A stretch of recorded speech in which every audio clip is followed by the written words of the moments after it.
बिस्मिल्लाहिर्रहमानिर्रहीम। अस्सलामु अलैकुम व रहमतुल्लाहि व बरकातुहू।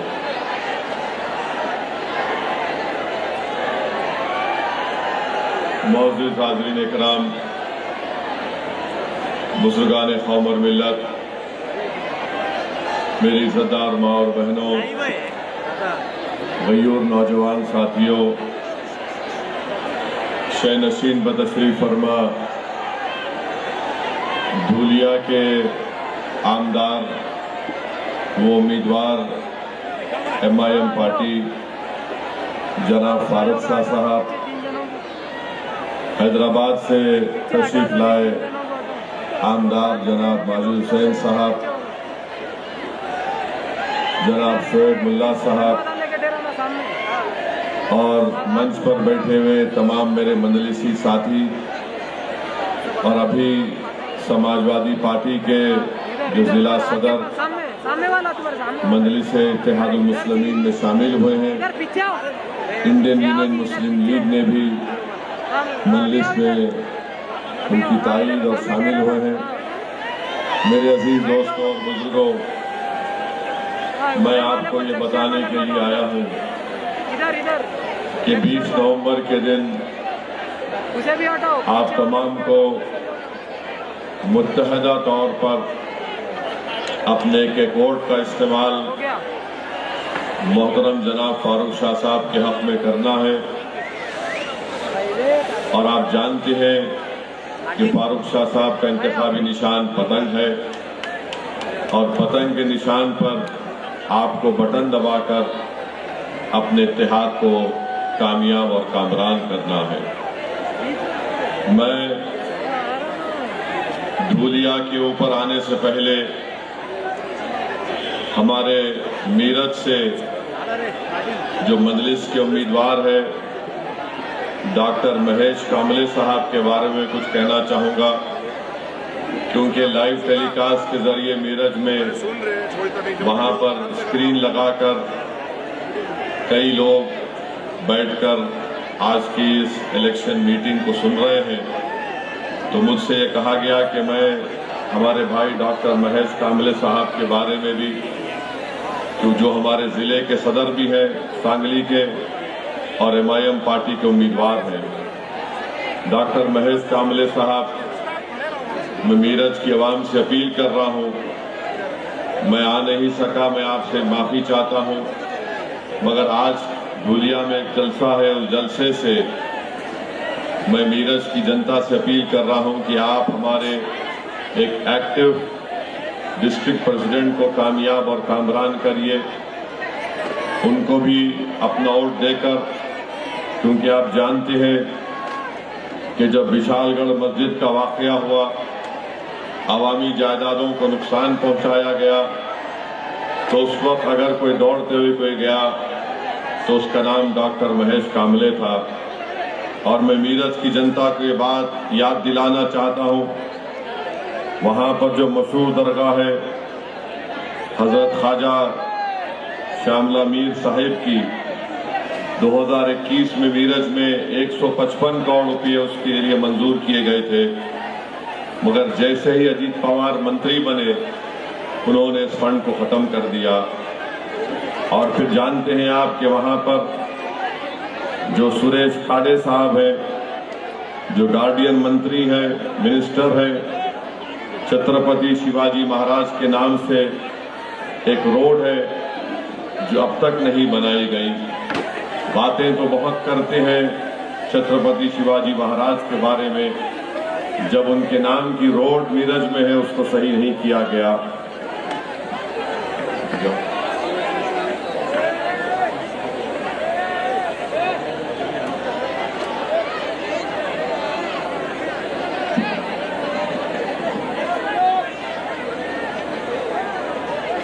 और फिर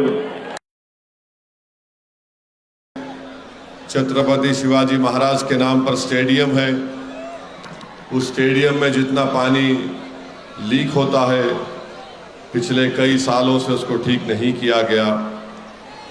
और फिर वहाँ पर ना मच्छी मार्केट ना मटन मार्केट का कोई इंतज़ाम किया गया। एक मिशन हॉस्पिटल है वहाँ के मंत्री ने उसकी कोई मदद नहीं की। अब वो मिशन हॉस्पिटल बंद होने के दहाने पर आ गया।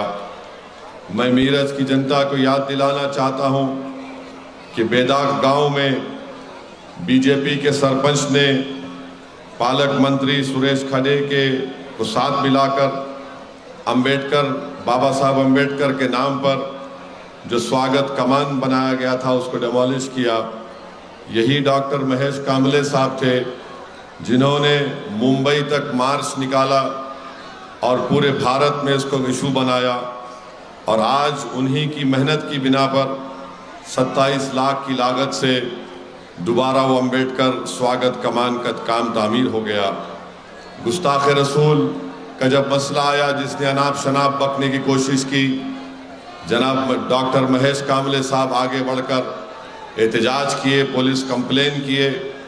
तो मेरी तमाम मीरज की जनता से ये पुरजोर अपील है कि आप 20 तारीख के दिन मेरे छोटे भाई डॉक्टर महेश कामले साहब को अपना वोट देकर आप मीरज की जनता के लिए एक बेहतरीन आमदार को इलेक्ट करिए ताकि आपके मसाइल हल हो सके।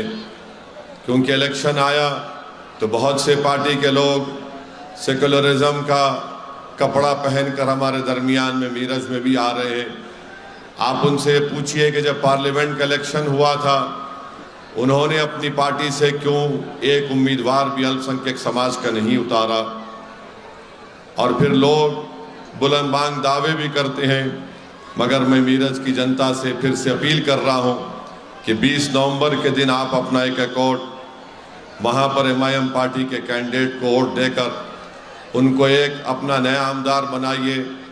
और मैं यकीन के साथ कह सकता हूँ कि हमारे भाई डॉक्टर महेश कामले एक हरकियाती आदमी है, सेकुलर है, और अगर तमाम अल्पसंख्यक समाज और मराठा समाज के भी रिजर्व आरक्षण का मसला है, डॉक्टर महेश कामले मराठा समाज के बहुत बड़े लीडर जनाब जरांगे पाटिल साहब से भी जाकर मिलकर आए। तो मेरी उन तमाम मीरज की जनता से अपील है कि आप हमारे भाई डॉक्टर महेश कामले साहब को वोट देकर कामयाब करिए। मेरे अजीज़ दोस्तों और बुजुर्गों, धूलिया के लिए आप जानते हैं कि 5 साल पहले आप तमाम लोगों ने अपने इत्तेहाद का सबूत दिया, अपने सियासी शऊर का सबूत दिया, जिसकी बिना पर जनाब फारूक शाह साहब को कामयाबी से आपने हमकिनार किया। मेरी आपसे गुजारिश यही है कि 20 तारीख के दिन भी अगर आप मुत्तहिदा तौर पर अपने कैकोट का इस्तेमाल पतंग के निशान पर फारूक शाह साहब के हक़ में करेंगे तो यकीनन इंशाअल्लाह ताला वो दोबारा धूलिया की आवाम की खिदमत करेंगे और आमदार मुंतखब होंगे। अगर आप मुत्तफ़िक़ रहेंगे तो यकीनन दोबारा इंशाअल्लाह जनाब फारूक शाह साहब धूलिया के आमदार बनेंगे। आप जानते हैं कि 5 साल में अल्हम्दुलिल्लाह धूलिया में कोई दंगा फसाद नहीं हुआ, और मैं ये बात बड़ी जिम्मेदारी के साथ कह रहा हूँ कि जनाब फारूक शाह साहब ने धूलिया की तारीख में किसी भी आमदार ने इतना विकास का या डेवलपमेंट का काम नहीं कराया जो जनाब फारूक शाह साहब ने अपने 5 साल में करवाया। और मैं ये बात इसलिए भी कह रहा हूँ कि मैं जब 5 या 6 तारीख को हैदराबाद से औरंगाबाद को आ रहा था, मेरे साथ फ्लाइट में एक बड़े ही काबिल साइंटिस्ट बैठे हुए थे। उन्होंने मुझसे कहा कि आप कहाँ जा रहे हैं? मैंने कहा कि मैं औरंगाबाद जा रहा हूँ। उन्होंने मुझसे कहा कि उनका ताल्लुक़ धूलिया से है, और उन्होंने कहा कि मैंने ये देखा कि फारूक शाह ने धूलिया में इतना तरक्की, डेवलपमेंट और विकास का काम कराया कि किसी ने भी इतना काम नहीं कराया। वो खुद मुझसे कह रहे थे, वो हमारे एक हिंदू भाई थे। मुझे बड़ी खुशी हुई कि आज वो मेरे बाजू प्लेन में बैठकर इस बात का इकरार कर रहे हैं कि फारूक शाह साहब ने बिला लिहाज मज़हब मिल्लत धूलिया की तरक्की के लिए तमाम इक़दाम किए। मेरी आपसे गुजारिश है कि आप अपने इस विकास के, इस डेवलपमेंट के, तरक्की के सफ़र को जारी और सारी रखें।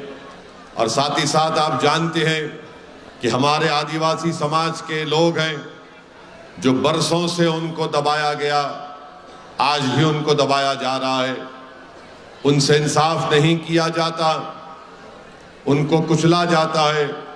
मगर जब फारूक शाह यहाँ के एमएलए और आमदार बने, फारूक शाह साहब ने आदिवासियों के इलाके में भी जाकर लाखों करोड़ों रुपए के डेवलपमेंट के काम करवाए।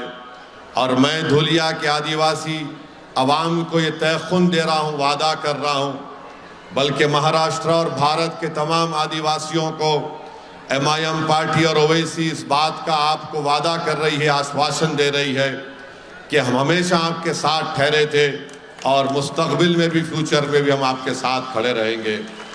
आपकी तकलीफ हमारी तकलीफ होगी। और आज भारत का आदिवासी बड़ा परेशान है कि मणिपुर में जिस तरीके से वहाँ पर क़त्ल व गारतगिरी की जा रही है पिछले 1 साल से, आप अंदाज़ा नहीं कर सकते कि 2 दिन पहले या कल अखबार में मैंने पढ़ा कि एक 8 महीने के बच्चे को गोली मारकर फेंक दिया गया। क्या कर रही है मोदी सरकार?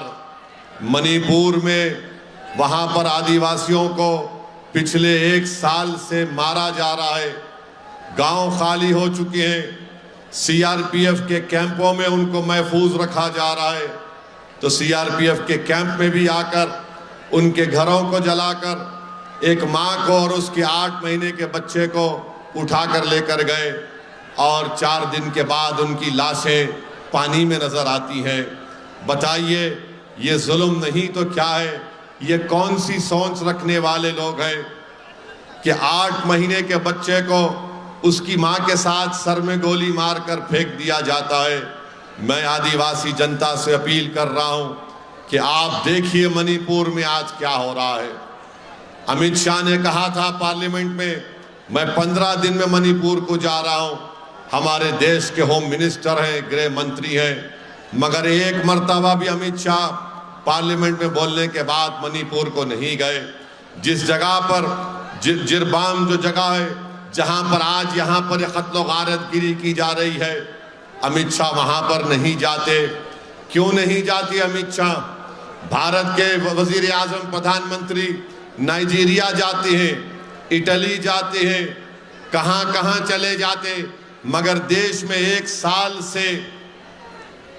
साल से आदिवासियों पर जुल्म हो रहा है। मणिपुर में हमारे प्रधानमंत्री दुनिया के कोने कोने में बैठकर, प्लेन में बैठकर उड़ जाते हैं, वहां पर जाकर वहां पर रहने वाले इंडियन से मिलते हैं, भारत के लोगों से मिलते हैं और बड़ी बड़ी उनसे मुस्कुराकर फोटोआं लेते हैं, भाषण देते हैं। प्रधानमंत्री दिल्ली से मणिपुर आप 1 घंटे में, 1.25 घंटे में पहुंच जाएंगे। आप देश से बाहर जाकर वहां पर बैठने बसने वाले भारत के लोगों से आप मुलाकात कर रहे हैं, मगर मणिपुर जल रहा है नरेंद्र मोदी, मणिपुर जल रहा है अमित शाह, जहां पर आदिवासियों के खून की होली खेली जा रही है। हर एक के पास मणिपुर में हथियार है और गरीब आदिवासी पिट रहा है।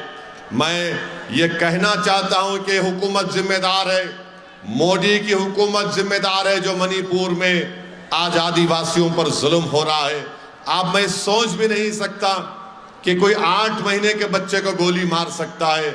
उनका जुर्म सिर्फ इतना ही है कि वो आदिवासी है, कोई उनका पूछने वाला नहीं है। मगर मैं धुलिया में खड़े होकर यहाँ के आदिवासी भाई बहनों को और देश के आदिवासी लोगों को और ख़ास तौर से मणिपुर के आदिवासियों को इस बात का तयक़ुन दे रहा हूँ कि मोदी, अमित शाह तुम्हारी बात नहीं सुन रहे होंगे, मगर हम तुम्हारी दास्तान को पूरे मुल्क में उठाते आए हैं और उठाते रहेंगे इंशाअल्लाह ताला। भारत के पार्लियामेंट में भी हमने मणिपुर का मसला उठाया, मगर उसकी बात नहीं करेंगे। प्रधानमंत्री क्या बोलते हैं? एक है तो सेफ है, एक है तो सेफ है। अरे प्रधानमंत्री, मणिपुर के लोग सेफ नहीं है, वहां क्यों नहीं जाते आप? मणिपुर का आदिवासी सेफ नहीं है, जाइए ना वहां पर। मगर नहीं, प्रधानमंत्री पूरे महाराष्ट्र में घूमेंगे, झारखंड में जाकर प्रधानमंत्री बोलेंगे कि बांग्लादेश से लोग झारखंड में आ रहे हैं। मेरे को ये, मैं मैप उठाकर देख लो आप, झारखंड का कोई बॉर्डर नहीं लगता बांग्लादेश से। कैसे आ रहे प्रधानमंत्री? उड़ के आ रहे क्या? और अगर बॉर्डर क्रॉस कर रहे हैं तो बॉर्डर पर तो सेना है ना, बीएसएफ है, बॉर्डर पर तो बीएसएफ है और अमित शाह के अंडर है। तो ये अमित शाह की नाकामी है अगर बांग्लादेश से घुस के कोई झारखंड में आ रहा है तो। प्रधानमंत्री को चाहिए था कि अमित शाह को बिठाकर पूछते कि बोलो कैसे आ रहे हैं। बांग्लादेश का बॉर्डर झारखंड को नहीं लगता, मगर प्रधानमंत्री झारखंड में जाके बोल रहे हैं कि यहां पर आदिवासियों को खतरा है। अरे मणिपुर में 8 महीने के बच्चे को गोली मार दी गई प्रधानमंत्री। और बच्चे को गोली कैसे मारे? बच्चे को गोली मारे और उसकी मां को भी मारकर रस्सी से बांधकर पानी में फेंक दिए। ये जुल्म हो रहा। 100 से ज्यादा महिलाओं की इज्जत लूट ली गई है, मगर प्रधानमंत्री को फिक्र नहीं है। एक हैं तो सेफ हैं। अरे मणिपुर को जाओ नरेंद्र मोदी, जाकर बैठो आप मणिपुर में, मालूम करो कि क्यों हो रहा है उन आदिवासियों पे जुल्म, खत्म करो उसको, अमन पैदा करो। मगर नहीं, महाराष्ट्र में चुनाव है तो प्रधानमंत्री हर जगह पर प्लेन से उतरते हैं, आते हैं, अपनी लंबी लंबी फेंक कर चले जाते हैं। और फिर आप देखिए धूलिया में या महाराष्ट्र में चुनाव हो रहा तो उत्तर प्रदेश के मुख्यमंत्री को ला लिए यहां पर। बाबा आ गए महाराष्ट्र में, बाबा आकर बोलना शुरू कर दिए, बटेंगे तो कटेंगे, बटेंगे तो कटेंगे। इसका मतलब क्या है बोलो? तुम किसको बोल रहे बटेंगे तो कटेंगे? मैं बीजेपी को, अमित शाह को, आरएसएस को, मोहन भागवत को और ये मुख्यमंत्री उत्तर प्रदेश को जो आजकल एक टूरिस्ट के तौर पर पूरे महाराष्ट्र में फिर रहे हैं, तुम बटेंगे तो कटेंगे बोल रहे ना। तो फिर आपको मैं बता रहा हूं, उत्तर प्रदेश में महारानी लक्ष्मीबाई मेडिकल कॉलेज झांसी में 10 बच्चों, जो मासूम बच्चे होते हैं पैदा होने के बाद, जिनको न्यू नेटल केयर बोलते हैं, उसमें रखा जाता है, 10 बच्चे जल के मर गए उसमें। 10 बच्चे झांसी में, झांसी लक्ष्मीबाई मेडिकल कॉलेज उत्तर प्रदेश में 10 बच्चे जल के मर गए। ये मुख्यमंत्री वहां पर नहीं गया। वो जो माँ बाप अपने मासूम बच्चों को खो दिए, उस माँ को तसल्ली देने नहीं गया जिसने 9 महीने अपने पेट में एक बच्चे को रखा, बेटी को रखा। जन्म देने के बाद, पैदा करने के बाद बच्चों में कॉम्प्लिकेशन आया तो न्यू नेटल केयर में रखा। ये ऐसा बेदिल मुख्यमंत्री है कि वहां पर जाकर उन बच्चों, जो बच्चे मर गए, उनके माँ बाप के सर पर हाथ रखता, वहां पर नहीं गए। यहां महाराष्ट्र में चुनाव है, आ गए और क्या बोल रहे? बटेंगे तो कटेंगे। अच्छा, आपको मालूम, ये जब अस्पताल में आग लगी, आप एक नाम लिख के रख लो, उसका नाम है याकूब मंसूरी। याकूब मंसूरी का नाम लिख लो। याकूब मंसूरी की बीवी ने 2 जुड़वा बच्चियों को जन्म दिया, उनको न्यू नेटल केयर में रखा गया और याकूब मंसूरी उस न्यू नेटल केयर के वार्ड के बाहर सो रहा था। आग लगी तो याकूब मंसूरी अंदर कूद गया। अंदर कूदकर उसने 10 ऐसे मासूम 6 महीने के, 3 महीने के बच्चों को बचाया और उनको लाकर 10 बच्चों को उसने जान बचाई। मगर याकूब मंसूरी ये नहीं देख रहा था, योगी आदित्यनाथ, कि किसका बच्चा है।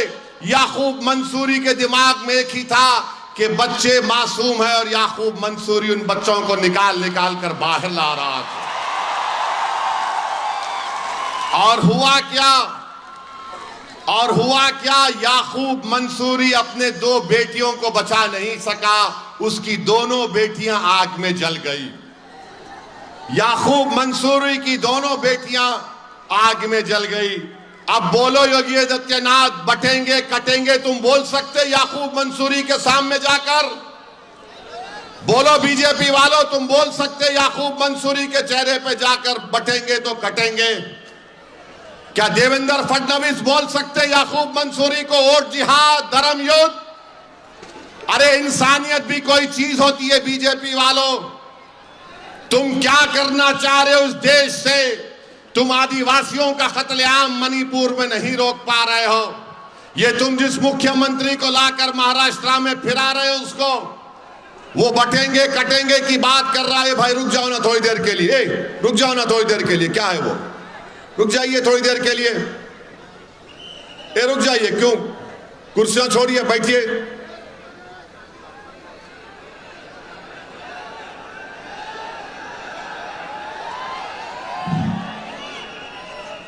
अरे लोग खड़े हैं भाई, आप क्यों कुर्सियां लेकर आ रहे हैं? आज आप देखते हैं कि ये बातें कोई नहीं करता। प्रधानमंत्री नहीं बोलेंगे, देवेंद्र फडणवीस नहीं बोलेंगे, मोहन भागवत नहीं बोलेंगे, और ये उत्तर प्रदेश का मुख्यमंत्री योगी आदित्यनाथ नहीं कहेंगे।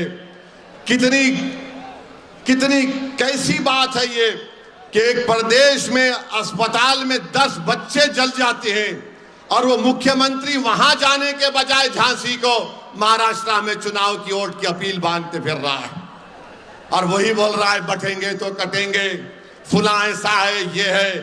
अरे अगर तुम्हारे दिल में छत्रपति शिवाजी महाराज की मोहब्बत सही होती ना, तो तुम योगी, तुम झांसी को जाते और उन मरने वाले परिवारों को मिलते, तुम याकूब मंसूरी को अपने सीने से लगाते। मगर नहीं, तुम उसकी फिक्र नहीं है, तुमको सिर्फ चुनाव की फिक्र है। मेरे अजीज दोस्तों और बुजुर्गों, और फिर आप देखते हैं कि धूलिया में यहां पर जो बीजेपी के उम्मीदवार हैं वो भी फिर से रुक नहीं रहे। पिछले बार, अरे भाई रुक जाओ ना, क्यों कर रहे हो?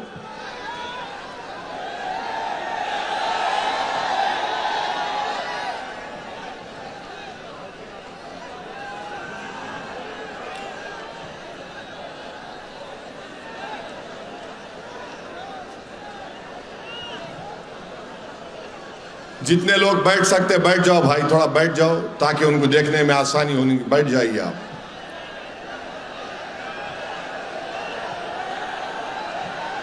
मेरे अजीज दोस्तों और बुजुर्गों, मैं आपसे कह रहा था कि इस विधानसभा में जो बीजेपी के उम्मीदवार हैं वो अभी भी अनाप शनाप बकवास बक रहे हैं। मुझे बताया गया कि कह रहे हैं कि वक्फ बोर्ड को हम खत्म कर देंगे, कब्रिस्तान का ये बड़ा जुमला उनका चल रहा है कि कब्रिस्तान की दीवार को, भाई अगर वहां से आवाज आएगी तो मैं बैठ जाऊंगा। मैं आखिरी मर्तबा बोल रहा हूं, वहां से आवाज नहीं आनी चाहिए। आपकी वजह से लोगों को, इतने हजारों की तादाद में लोग यहां पर आए, आप लोग वहां पर क्या कर रहे हैं?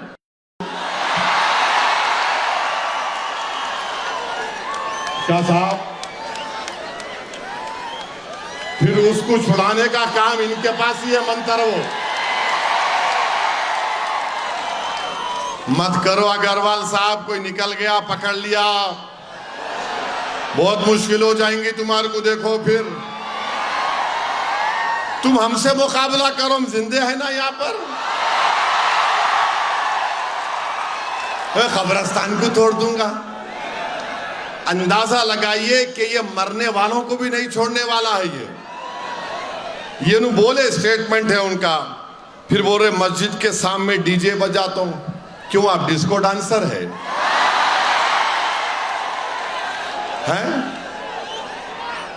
डांस करना चाह रहे आप? जाओ आप, वो आता ना टीवी पे कौन अच्छा थैया करता, वहां जाओ उधर। मैं डीजे लगा के नाचता हूं। अरे क्यों लगाता डीजे बाबा तू?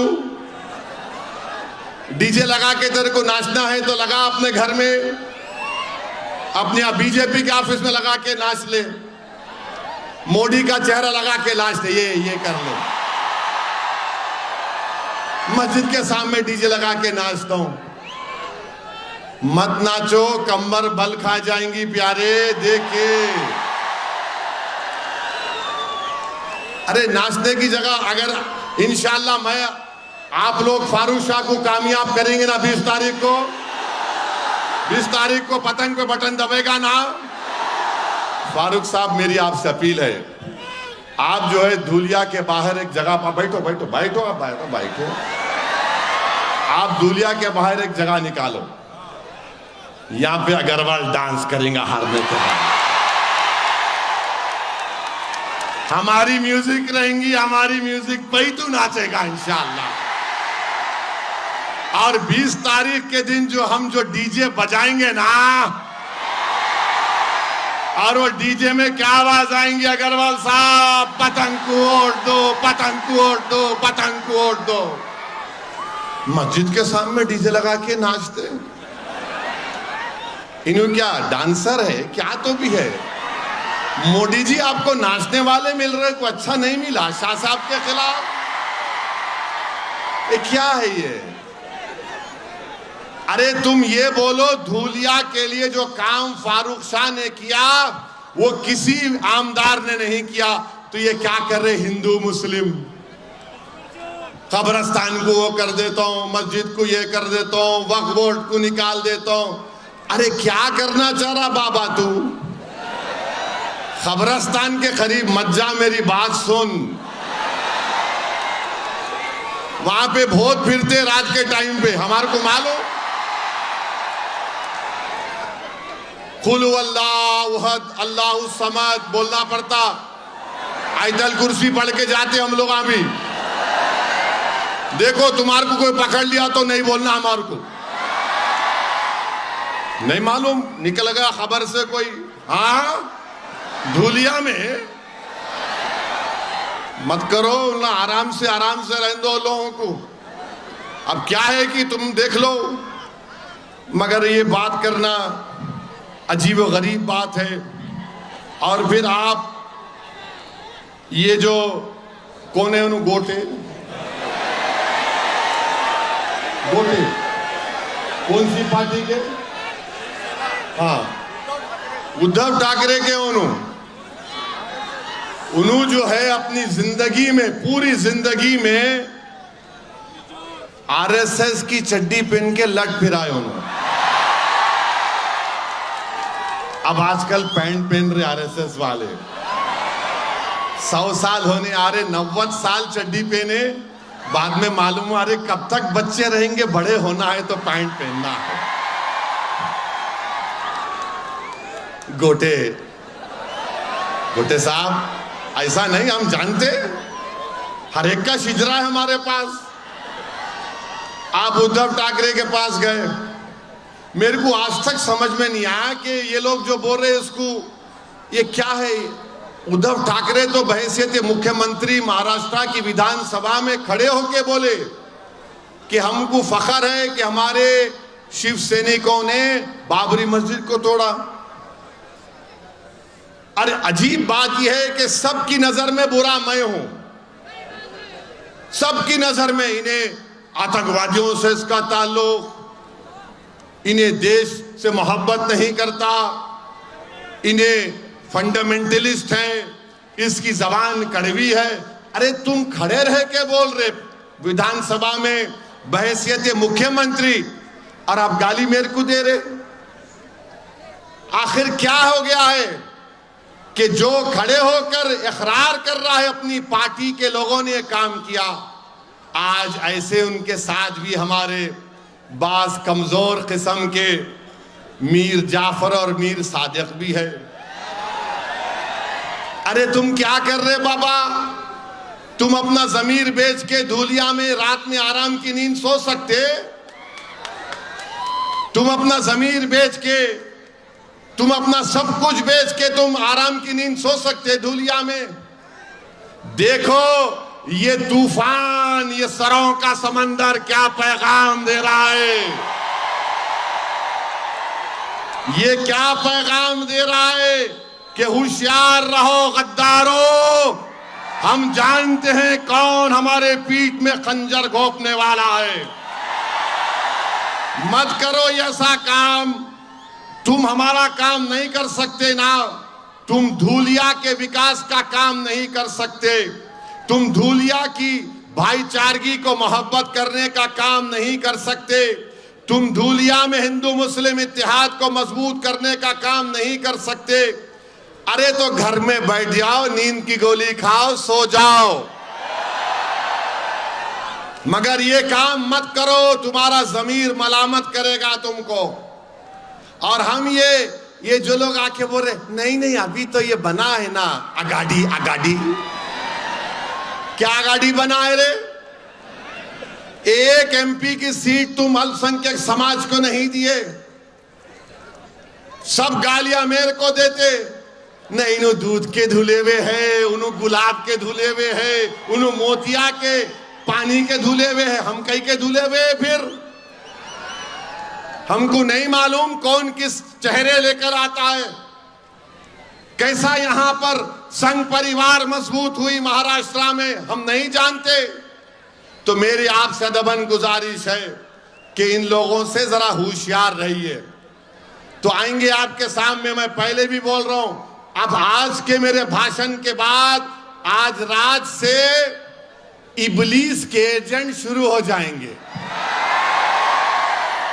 कान में आके खुसखुस खुसखुस खुसखुस। अरे कैसा जीतता फारूक, उन्हें क्या है, उन्होंने आया शेरवानी आके जज्बाती भाषण देके चले गया। अच्छा मैं जज्बाती देता ना तो तुम भी दो ना, कहीं को नहीं देते। चलो एक दिन कंपटीशन लगा लेंगे, मोदी का, मेरा, उद्धव का, किसका भी बोलो लगा लेंगे। अरे उन्हें बहुत बोलता, अरे बोलना पड़ता, जिंदा रहना है तो बोलना पड़ता। खामोश मुर्दा लोग होते, हम जिंदा लोग हैं, जिंदगी का सबूत दे रहे हैं।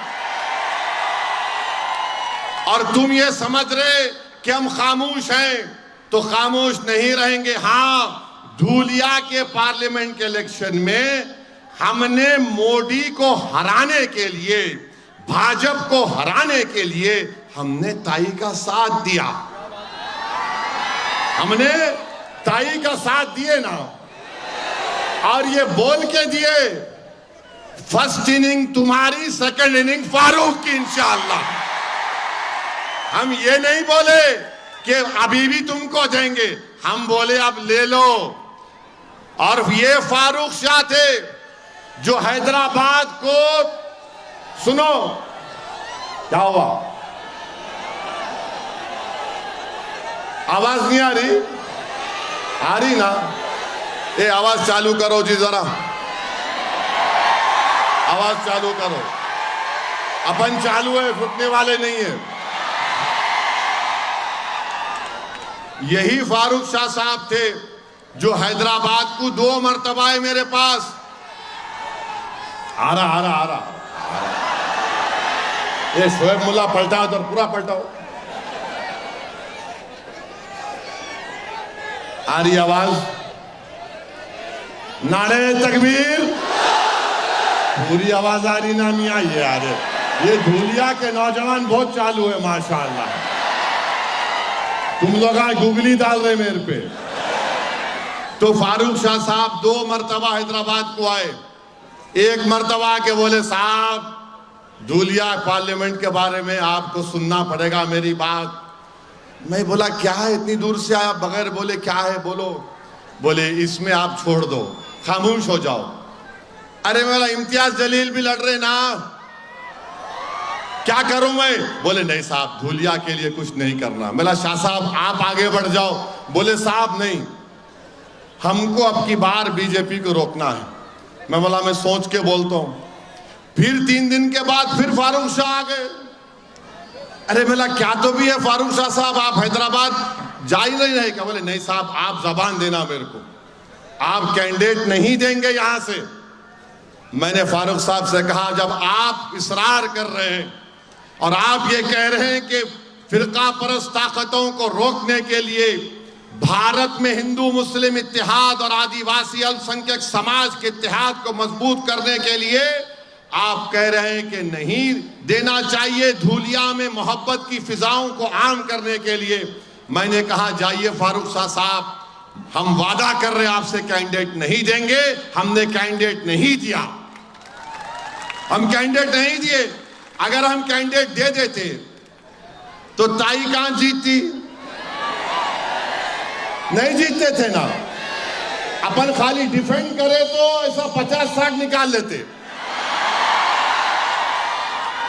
अब फारूक शाह साहब बैटिंग करे तो उन्होंने बहुत दूर चले जाते, तो फारूक शाह साहब को क्रेडिट जाता।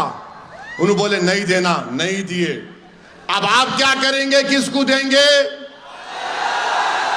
आप लोग किसको देंगे? जरा वो दूर तक हाथ उठाओ, मेरे को दिख रहा। वहां भी आता हाथ उठाओ। अब की बार फारूक शाह, ये 20 तारीख को आपको अपना एक वोट जनाब फारूक शाह साहब को पतंग के निशान पर बटन दबा कर दीजिए। ये जो लोग हैं, हाय भी खत्म नहीं कर रहा, आराम से बैठो तो। और फिर हाँ है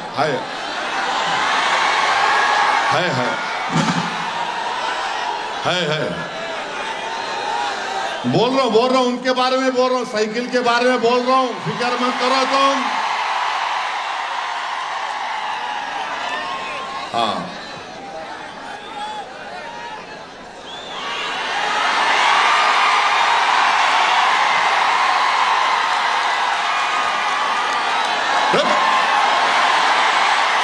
सब गाली दे रहे मेरे को। टीवी में एंकर बैठ के ऐसा, टीवी में हर एंकर बैठ के ऐसा बोल रहा जैसा मेरा ससुरा बना हुआ है। हमारा भी टाइम आएगा, फिक्र मत करो एंकर टीवी वालों। हाँ अब आपको मैं बोल रहा था, ये साइकिल वाले भी हैं।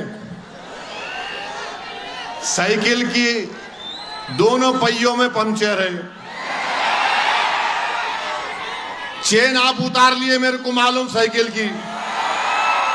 अब इन्हों ये समझ रहे कि मैं गम के पैंडला मारूंगा धूलिया में। मारो गम के पैंडल, तुम गम के ही पैंडल मारोगे। मगर इनका मकसद क्या है कि ये इनको पैसे दोनों से मिल रहे, इनको दोनों से। अब ये क्या कर रहे, मिठाई खा रहे, आपके इत्तेहाद को तोड़ना चाह रहे, आपको कमजोर करना चाह रहे। याद रखिए ये इलेक्शन फारूक शाह का नहीं है, ये इलेक्शन धूलिया के अमन को मजबूत करने का है। ये इलेक्शन धूलिया के विकास का जो काम फारूक शाह ने शुरू किया उसको आगे लेके जाने का है। ये इलेक्शन आदिवासियों को उनका हक दिलाने का है। ये इलेक्शन हमारे दलित समाज को और ताकतवर बनाने का है, जिसको बाबा साहेब अम्बेडकर ने उनको एक मुकाम दिया संविधान बनाकर। तो ये इलेक्शन 20 तारीख के दिन पोलिंग हमारे दलित समाज को साथ लेकर उनका दिल जीतकर उनको ताकतवर बनाने का इलेक्शन है। ये इलेक्शन मेरे अजीज दोस्तों और बुजुर्गों धूलिया को मजबूत बनाने का है। ये इलेक्शन मेरे अजीज दोस्तों और बुजुर्गों उन ताकतों को रोकना है जो मजहबी इबादत गाहों को खत्म करना चाहते हैं, जो वक्फ बिल को कानून बनाना चाहते हैं। तो मेरी आपसे गुजारिश एक ही है कि एक एक वोट का इस्तेमाल करिए। 20 तारीख के दिन सुबह अपने घर से निकलिए, अपने माँ और बहनों को लेके जाइए, पोलिंग बूथ को जाइए। धूलिया के आपके इत्तेहाद को मजबूत रखने के लिए याद रखिए, ये गोटे और अग्रवाल धूलिया के लिए इलेक्शन नहीं लड़ रहे। धूलिया के लिए अगर कोई इलेक्शन लड़ रहा है तो उसका नाम फारूक शाह है। ये गोटे और अग्रवाल धूलिया के इलेक्शन नहीं लड़ रहे, गरीबों को हक दिलाने के लिए नहीं लड़ रहे, आदिवासियों को मजबूत बनाने के लिए, दलितों को गले से लगाने के लिए, मराठाओं के आरक्षण की लड़ाई अगर कोई लड़ रहा है तो उसका नाम फारूक शाह है। तो मैं आप तमाम से अपील कर रहा हूं कि 20 तारीख के दिन अपने वोट को जाया मत करिए। अरे ये कौन है ये लोग जो हमेशा जब हम कामयाबी की सिमत आगे बढ़ते हैं, जब हमको हमारी मंजिल मकसूद नजर आती है, तो ये लोग पीछे से वार करने वाले बुज़दिल लोग हैं। अरे समाजवादी ये कौन सा इनका, अच्छा समाजवादी भी आगाड़ी में है नहीं है ना, आगाड़ी में है समाजवादी। तो गोटे भी लड़ रहे फारूक के खिलाफ, ये साइकिल वाला भी लड़ रहा, और उधर अग्रवाल साहब है। माने ये तीनों एक होकर एक फारूक से लड़ने को आ रहे, माने तीनों एक साथ हो गए। तू ये कर, तू वो कर, मैं ये कर। बहरहाल तीनों का काम क्या है? कैंची किंग किंग किंग किंग कठिन करना खाली। तो कैंची को चलने मत दो धूलिया की आवाम। मोहब्बत को आम करो, नफरत को खत्म करो। देश के प्रधानमंत्री यहां पर आए थे, आकर यहां पर धूलिया के तमाम डिस्ट्रिक्ट के अपने लोगों को बुलाया और बड़ी बड़ी बातें की। अब आपको हम बता रहे हैं, प्रधानमंत्री तो भाषण बहुत करते हैं, मगर मैं आपको बता रहा हूं, धूलिया की आवाम मेरी इस बात से मुत्तफिक होगी। और वो क्या है सुनो आप, अब वो क्या है जरा सुनो आप। कहां है वो? है कहां है? हाँ आ गया। अब प्रधानमंत्री नरेंद्र मोदी बोल रहे एक है तो सेफ है, फडणवीस बोल रहे वोट जिहाद, धर्म युद्ध। उन्होंने जो उत्तर प्रदेश से महाराज आए, बटेंगे तो कटेंगे। अग्रवाल बोल रहे मैं कब्रिस्तान में जो लोग सो रहे उनको उठा दूंगा, उठाओ, डीजे बजाऊंगा। गोटे आरएसएस के हैं, मगर असली मसला धूलिया में क्या है? प्राइस राइस, कीमतें आसमानों को छू रही हैं, जो कोई नहीं बात कर रहे। और क्या कीमत है? मैं बोलना चाह रहा हूं गोटे को, अग्रवाल साहब को, मोदी को, योगी को और फडणवीस को और शिंदे को भूल गया, इतनी देर नहीं बोला। तो जवार की कीमत 2014 में 30 रुपए थी, अब मार्केट में, धूलिया की मार्केट में उसकी कीमत 50 रुपये है। कितनी है? चावल 40 रुपये था, अब 60 रुपये में हो गया। गेहूं आटा 25 रुपये में था, अब 42 और 45 रुपीस के दरमियान में है। गुड़ 30 रुपये था, 55 रुपये हो गया। शक्कर 30 रुपये थी, अब 42 रुपीस में है। अब मोदी जी चाय बना के पिलाएंगे तो कैसा होगा? उन्होंने बोलते ना मैं चाय वाला, मगर 42 में शक्कर 42 में है। मसूर की दाल 50 रुपये थी 10 साल पहले, अब हो गई 90 रुपये में। तुअर की दाल 70 रुपये थी 10 साल पहले, अब 160 रुपये। लाल मिर्ची 100 रुपये में थी, धूलिया में 400 रुपये हो गई। हल्दी 100 रुपये में थी 10 साल पहले, अब 500 रुपये में हो गई। भिंडी 15 रुपये से 80 रुपये, बैगन 5 रुपये से 90 रुपये, हरी मिर्ची 20 रुपये से 80 रुपये, प्याज 10 रुपये से 60 रुपये हो चुका है, आलू 10 रुपये से 60 रुपये, पेट्रोल 72 में था, अब 104 रुपये लीटर, डीजल 55 रुपये था, अब 90 रुपये लीटर। गैस का सिलेंडर, मोदी जी पूरे देश में गैस छोड़ दिए। गैस का सिलेंडर 400 रुपये में था 2014 में, आज धूलिया में 818 से लेके 1160 में है। मिठा तेल 70 रुपये में था 10 साल पहले, 150 रुपये में हो गया। अब मोदी क्या बोले पार्लियामेंट के इलेक्शन में? भाइयों बहनों, ऐसा लगता है कि मैं अपनी मां के पेट से नहीं पैदा हुआ, बोले ना। मैं बायोलॉजिकल नहीं हूं। बोले थे नहीं बोले थे? देखिए उसका नतीजा क्या होता। जो अपनी अम्मा के पेट से पैदा नहीं हुआ वो मां के पेटों को काट रहा है।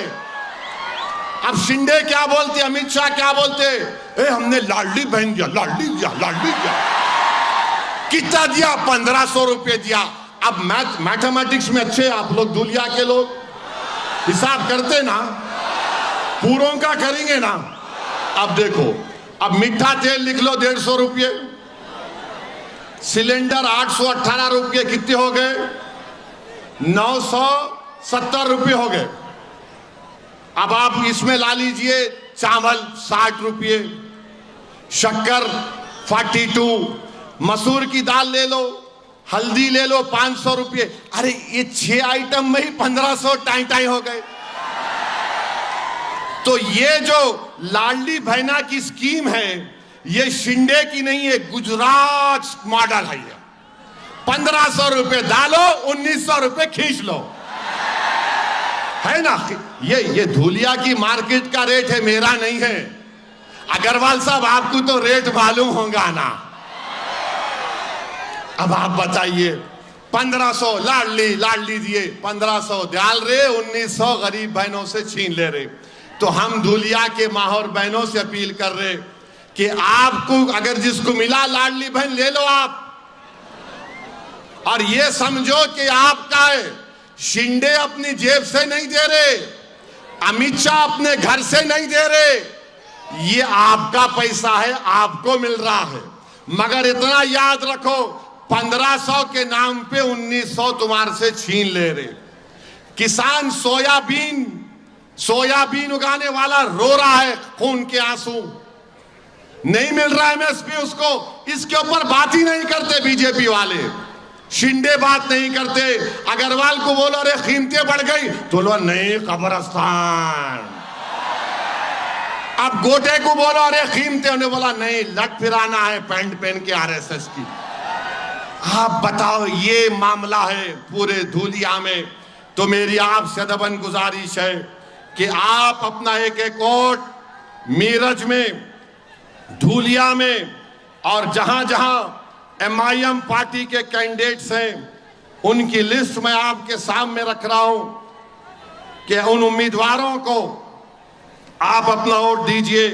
औरंगाबाद से इम्तियाज जलील साहब, नासिर सिद्दीकी सेंट्रल से, फारूक शाह साहब धूलिया से, मुफ्ती इस्माइल साहब मालेगांव से, वारिस पठान भिवंडी वेस्ट से, फैयाज साहब बैकुल्ला से, सैफ पठान मुंब्रा से, रईस लश्करिया महाराष्ट्र के सदर वर्सोवा से, फारूक शाब्दी सोलापुर से, महेश कामले मीरठ से, सम्राट सुरवाडे मुर्तजापुर से, सैयद मोइन नांदेड़ साउथ से, बबीता कनाडे कुरला से, मोहम्मद यूसुफ करांजे मनोरा से, अतीक अहमद खान मनकुर शिवाजी नगर से, कीर्ति दीपक डोंगरे हमारी बहन नागपुर नॉर्थ से। ये 16 कैंडिडेट के हक में पतंग के निशान पर अपना बटन दबाइए। और ये जो आ रहे हैं ना पीछे से वार करने वाले, ये पीछे से वार नहीं कर रहे हैं, ये धूलिया पर वार करना चाहते हैं। तो मेरी आप तमाम से अपील है कि 20 तारीख के दिन धूलिया की जनता बिला लिहाज मजहब मिल्लत को देखे। धूलिया के विकास के लिए आप यहां से फारूक शाह को कामयाब करिए। धूलिया के मजबूती के लिए, धूलिया में अमन को और मजबूत बनाने के लिए और महाराष्ट्र की विधानसभा में अल्पसंख्यक समाज की नुमाइंदगी के लिए भी ये बहुत जरूरी है कि फारूक शाह को आप कामयाब करें। इख्तलाफ हो सकता है, इख्तलाफ हो सकता है, ना मैं फरिश्ता हूं ना फारूक शाह फरिश्ते हैं। हम तमाम अल्लाह की बारगाह में रोज गिड़गिड़ा कर भीख मांगते कि परवरदिगार हमारी गलतियों को, गुनाहों को तू माफ फरमा दे, हमको सीधे रास्ते पर चला। मगर याद रखो, ये इलेक्शन फारूक शाह की जात का नहीं है। ये असदुद्दीन ओवैसी आपके सामने खड़े होकर कह रहा है कि मेरे भाई, आप तमाम ने 5 साल पहले एक तारीख बनाई उस तारीख को दोबारा आपको दोहराना है, उस तारीख को आपको दोबारा दोहराना है। मुंतशिर मत हो, इत्तेहाद को मजबूत रखो और 20 तारीख के दिन आपको मालूम हो जाएगा कि धूलिया का दोस्त कौन है और आपका दुश्मन कौन है, कौन आपका हमदर्द है, कौन आपकी रहबरी कर सकता है और कौन हमको बर्बाद करना चाहता है। जो बर्बाद करने वाले हैं उनको वोट मत दीजिए, जो धूलिया को खत्म करना चाहते हैं, मोहब्बत के ना को खत्म करना चाहते हैं, आप उनको वोट मत दीजिए। मेरी आप तमाम से अपील है कि 20 तारीख के दिन पूरे इत्मीनान के साथ, पूरे अपने अफराद खानदान के साथ निकलकर धूलिया को कामयाब करने के लिए, मोहब्बत को कामयाब करने के लिए, नफरत को खत्म करने के लिए आपको फारूक शाह को वोट देकर कामयाब करिए। मैं तमाम लोगों से अपील कर रहा हूं कि फारूक शाह को कामयाब करिए। आज ये आदमी दिन रात आपके दरमियान में रहा, इसने कोशिशें की, लड़ कर सरकार से पैसा लाकर काम करवाया। ये आपके वोट का मुस्तहिक है, ये धूलिया के लिए जरूरी है। तो 20 तारीख के दिन धूलिया के आसमानों पर क्या नजर आएगा? नहीं सुनाई दे रहा मेरे को, इतना जोर से बोलो कि मोदी भी चमक कर उठ जाए कि धूलिया से आवाज आ रही है। क्या आवाज आ रही है? आवाज क्या आ रही है? किसको वोट पड़ेगा? धूलिया के घर घर से क्या आवाज आएगी? ये नौजवानों के दिल से क्या आवाज आ रही है? माँ और बहनों की दुआओं में क्या है? तो फिर आप मेरे साथ नारा लगाइए, पतंग को, पतंग को। इधर से भी आवाज आना पतंग को, पीछे से भी आवाज आना पतंग को, पतंग को, पतंग को। इत्तेहाद को बरकरार रखेंगे ना मेरे भाई, इत्तेहाद को मजबूत रखेंगे। कोई आकर तुम्हारे इत्तेहाद को नहीं तोड़ पाएगा ना। अरे वहां पे अपनी बोलो, हाथ उठाकर लगाओ नारा, इत्तेहाद जिंदगी है। और 20 तारीख को आप और हम क्या करेंगे? ऐसा डाल के, ये एक्शन लेके, zip zip zip zip zip zip zip zip zip zip. बहुत बहुत शुक्रिया।